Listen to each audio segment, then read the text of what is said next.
Hello and welcome to the CIA Corner. I am Obed Jerry, and as usual, this is where we make commentaries, investigations, and analysis on topical issues making rounds on the news and Nigeria in general, even the stories about the world. Now, today, we would be looking into the story of how the Senate has approved the student loan bill. Let's look into the pros and cons of this story. But before we do that, we'll go for a very quick break. When we come back, we'll look into the story properly.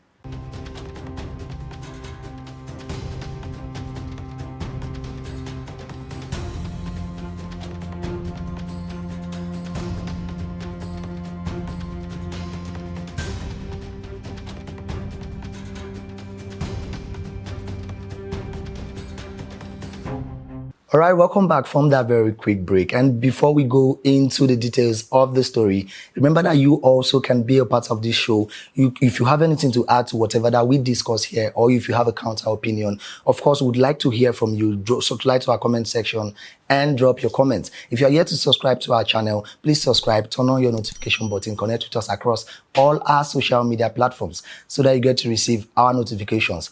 Well, let's go into the story properly. The student loan bill has been finally approved after so many extending and shiftings. Let's cast our mind back to last year when the president, Bola Ahmed Tinubu, enacted the student loan bill sometime in June 2023. He's saying that this bill would help cushion the effect of school fees and help us tackle students dropping out from school. We know that every academic session where let's say a number of 1,000 students are being admitted in a school. Before they get to their 200 or 300 level, that is the third session of that their tenure in school. You would see that at least 20% of these students would end up dropping out, and from these 20%, 10% of them are recorded as they have financial constraints that, okay, they don't have the amount to foot their bills of school fees, accommodation fees, and all whatnot. And the main issue is the school fees. So the president, being considerate, he said he's enacting an interest-free loan whereby a student is to get loan to tackle school fees and everything related to the academic year, an amount of from 200,000 to a maximum of 500,000 per session. Now, he said this bill will get working around October last year, but due to the ups and downs and the different challenges facing the country, the Senate extended it and passed the bill for the second time. And later they concluded that in January 2024, this year, that the bill would get working. So after so many discussions by the Senate, they concluded that it would be last week, being 14th of March. Then they scheduled it for yesterday, and we could see that it has been finally approved, and many adjustments were made. And kudos to the president for making these adjustments, making these loans easily accessible by students, these low budget students that cannot afford high tuition fees and don't have huge guarantors. Because we see one of the criteria of this student loan is that these students will bring two prominent guarantors that are known in their community, and some of these students do not have link to these guarantors. And if they hold their grounds on wanting these guarantors, some persons that are top profile persons would want to use this as business ventures, want to say, okay, when you collect this loan, I would have a percentage from it, or want to have benefits, like let's say financial benefits, or even getting in kind from the female genders. Well, the president finally scrapped out this bringing of guarantor, and even scrapped out the issue of if these parents of this student that wants this loan, if they have an issue of an outstanding debt, an outstanding loan, maybe with banks, or any organization whatsoever in the past, that these students would not be capable of taking this loan. Later, he said, okay, he's removing that one so that it would allow these students to be liable to get this loan easily. That's a very good one. But something that we have to worry about is, how then does this loan reduce the unemployment rate in Nigeria? We could see that a whole lot of people, a whole lot of students graduate from these varsities yearly, and they end up not having what to fall back to as regards job opportunities. No organizations, no companies, no infrastructure, no sectors that would employ these students after they graduate from the varsity. We could see sometime last year, the president of the ASU union was saying that he is against this student loan thing because he is not in support of giving loan to students that would not be beneficial to them, that this loan, the side effects of this loan will be very, very detrimental compared to the benefits that this loan will bring.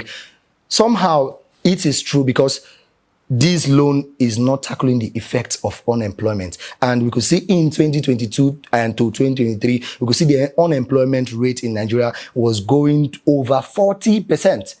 Unemployment rate of graduates from universities and graduates from polytechnics and even monotechnics. We could see that it was thriving to over 40%. Now, giving this student loan would help these students not drop out from school, but it will increase the graduates, the number of graduates that these schools will be producing yearly. If there are no employment opportunities for, let's say, 1,000 graduates that graduated from these varsities in a year, and then this student loan now helps them not to withdraw from school, not to drop out from school, it would increase, let's say, from 1,000 graduates to over 2,000, 3,000 graduates per year. If there are no employment strategies for 1,000 graduates in times past, now that there are student loan to cushion the effects of dropping out and withdrawal of students, it will increase the graduates rates. And then how then does the federal government intend to tackle these students that graduate that would go over 1,000 to over 2,000 and even as high as 3,000 people per year? Now we could see that this TED fund that the federal government started since 2011, this is for the purpose of supporting the schools, federal schools, even state schools, but more of the federal schools. We could see that they are supporting this TED fund with just 2% of the registration profit from registration of companies under the FIRS. Now, 2%. Why not they channel this loan, since it's an interest-free loan? So it's more like investing it in TED fund and in academic in general. Why not channel this in and increase this support given to TED fund to as high as, let's say, 3 to 4%? Because giving them 2% from the onset since 2011 till now, let's say the FIRS generates a revenue of 1 million naira per year. That is to say, TED fund is getting as low as 20,000 naira. If they could increase it so that they would get in as high as 500,000 naira, it would help build facilities in the schools. Because even with the low amount that these TED fund organizations are having, we could see in our different various varsities, we could see that we see buildings, edifices that they build, the admin block, classes, halls, and even as high as library and laboratories for these school students. Then let's look into, if they are given higher amounts, what would be done? And then I wonder how it would be called a public school. I mean, these universities that are federal government owned and state government owned, if it would be called a public school, when they would pay tuition fees that are very high. Some schools, some federal universities in Nigeria pay as high as 100,000 naira, 200,000, 150,000.